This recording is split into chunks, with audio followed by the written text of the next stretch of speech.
RK beach, Ramakrishna beach, Vizag. Night around 7 o'clock అయింది. వాడేంటో సముద్రం చాలా పోటు మీద ఉంది, వాటర్ గట్టిగా వస్తుంది. పిల్లలకి ఏదో కట్టేస్తున్నారు, పిల్లలు గోడ కడుతున్నారు, ఆ దాటి వాటర్ రాకుండా.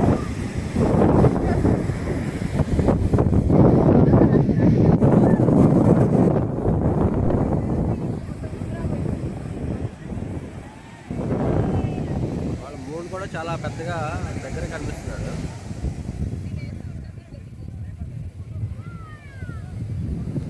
ఇక్కడేమో